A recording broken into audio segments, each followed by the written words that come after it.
Вера вечна, вера славна, наша вера православна.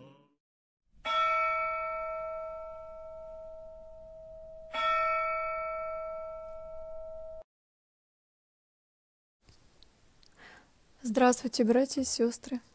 Хочу поделиться с вами о сне, который был явлен 7 августа. Это такой сон, от которого по коже мурашки бегут, точнее от его значимости.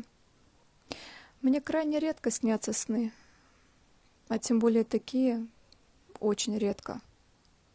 Я думаю, это сон предупреждения всем нам, и что мы можем что-то еще изменить в связи с грядущими событиями. Снится мне, как будто я нахожусь в своей же комнате, а рядом стоит святой. Во сне я точно знала, что это за святой, но когда проснулась, я как будто упустила это. Я так и не поняла, кто это, но у меня в голове почему-то стоит Серафим Саровский. Однако я и несколько ночей молилась Алексию Пензенскому, и мне казалось, что я во сне видела ризу черную. Поэтому, к сожалению, я не могу сказать, кто из них был, но были такие слова сказаны. Если все не встанут 15 числа на молитву, и тут в голове как будто мои мысли, такие мои слова, то случится что-то ужасное, что-то плохое. Сразу же после этих слов я проснулась, сразу же. И сразу же рассказала все маме, чтобы не упустить, не забыть ничего. Хотя сон был короткий, но враги рода человеческого, они все делают для того, чтобы некоторые моменты были стерты. Тут я думаю, что за 15 число? Давай смотреть. Смотрите, по старому стилю 15 число — это Успение Пресвятой Богородицы и начало поста. 28-е Успение Пресвятой Богородицы — это новый стиль. Я до сих пор не могу точно сказать, почему. То есть сказали 15 число и сказали. Так, это получается у нас суббота, 15 августа. А слова были сказаны, это мужским голосом, он такой, вроде нежный такой голос, приятный, но однако и строгий, с явным призывом на молитву.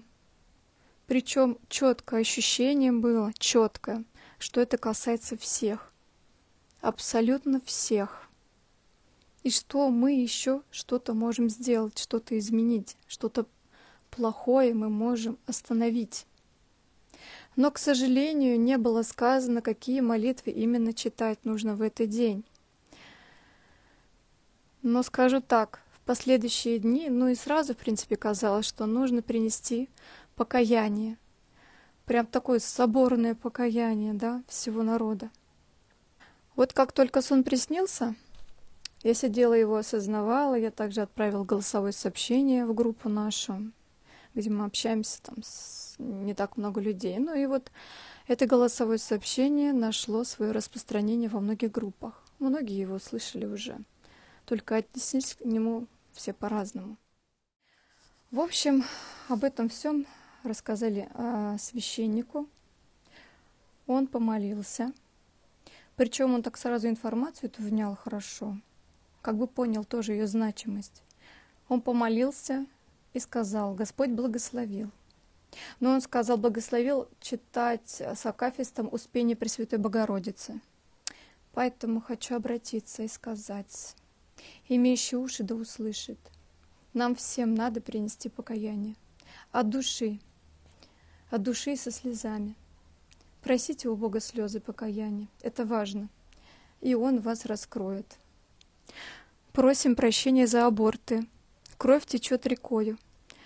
Это фабрика по уничтожению населения, уничтожению ваших душ детей ваших. За блуд просите прощения. Это бич просто нашего времени, это бич.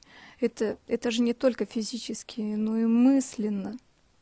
Бывает мысленно, человек находится в таком блуде, хуже, чем в физическом намного. Там намного больше можно пребывать в блуде.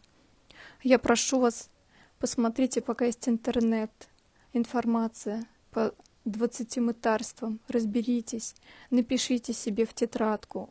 Я вас уверяю, очень много у нас грехов, очень.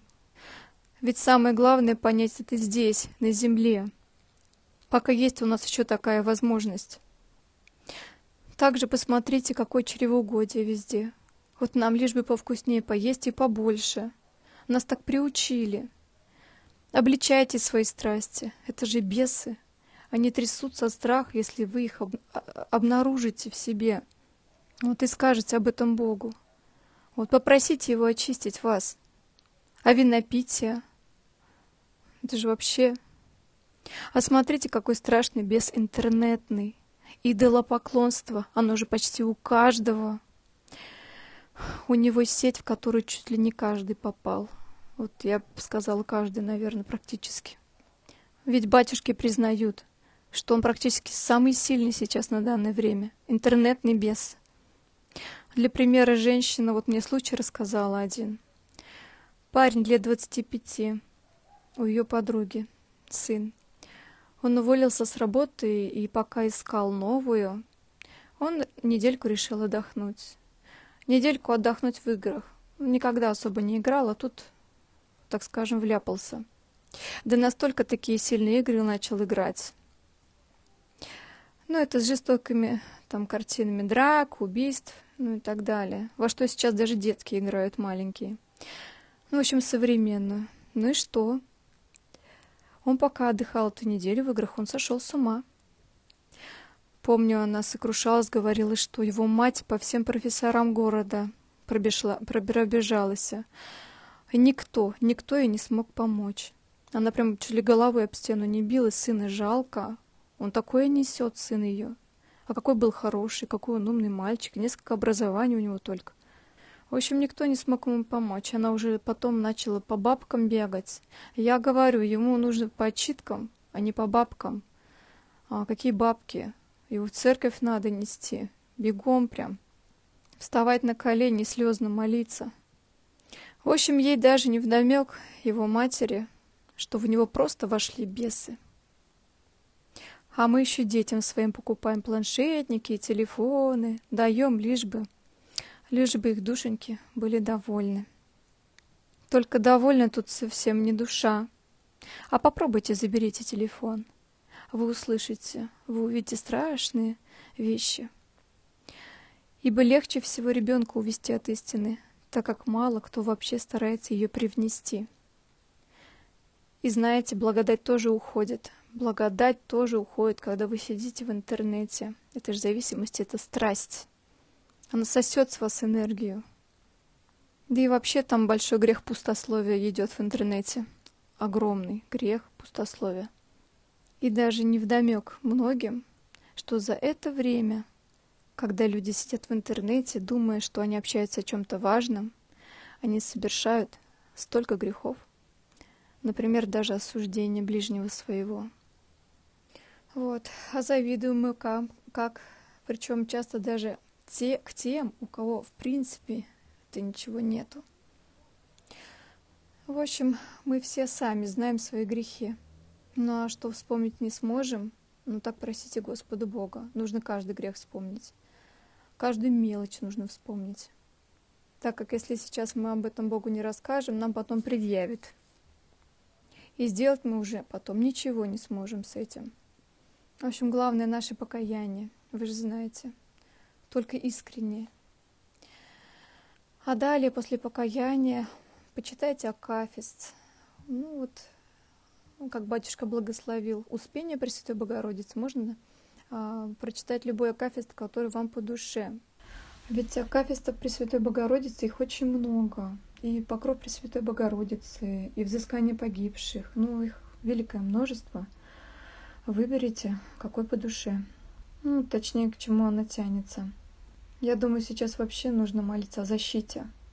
То есть покаяние и просить защиту. Ну, в общем, я думаю, что даже не один акафист ей можно прочитать. Также очень хорошо было почитать псалтырь. Это молитвы покаяния, и это еще наша защита, очень большая защита. Очень многие недооценивают эти молитвы. Прям берете и начинаете потихонечку читать.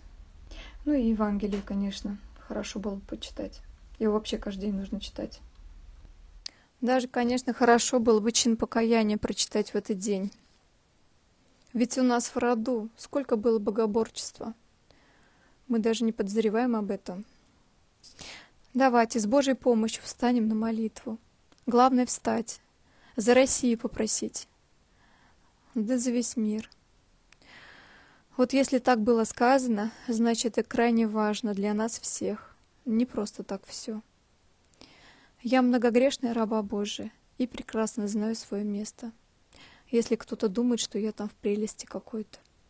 И еще скажу сразу. Мое дело донести до вас. Если не скажу, то, скорее всего, ведь тоже ответ понесу за это. Ведь было сказано, если мы все не встанем на молитву, то что-то произойдет. То есть не мне же одну, не мне одной вставать, а все, это вся Россия, думаю, если не весь мир. Что-то грядет, а что только Господь знает. А мы можем все изменить. И думаю, нам дают шанс. Еще хотела сказать, в тот день, когда был явлен сон, я выложила аудиосообщение в нашу группу, да, и оно вот получило распространение такое. И вот, мне начали говорить, как некоторые просто свое начали показывать негодование, высокоумие, высказывали осуждение. Одна женщина вообще такие страшные слова говорила, что там судить меня судом надо. Вот, что если 15 числа что-то не произойдет, то все. В общем, она и мало того, что неправильную информацию поняла, так она по всем понесла еще. В общем, бунт был хороший такой во многих группах. В общем, так, даже не буду читать комментарии. Люди, вы православные, не забывайте. Осуждение — это страшный грех. Я ведь еще потому во многих группах не сижу. Там только споры и обличения, высокоумие. Простите меня грешную, я вовсе не хочу вас осуждать. Я просто хочу, чтобы вы вспомнили, что вы православные. По вашим высказываниям у меня сложилось впечатление, что я вас всех 15 числа звала на дискотеку какую-то, а не на соборную молитву. Посмотрите, мои дорогие, на себя со стороны. А ведь Господь может проверять. И многие себя показали. Подумайте об этом. Да, и как может, например, сказать враг рода человеческого: молитесь и кайтесь. Тем более еще как бы соборно, да? Это ж какая сила-то духовная. Поэтому, кто услышал, тот услышал. Праведный пусть делает правду, а неправедный — неправду. Слава Богу за все. Покров Пресвятой Богородицы вам и Божьей помощи во всем.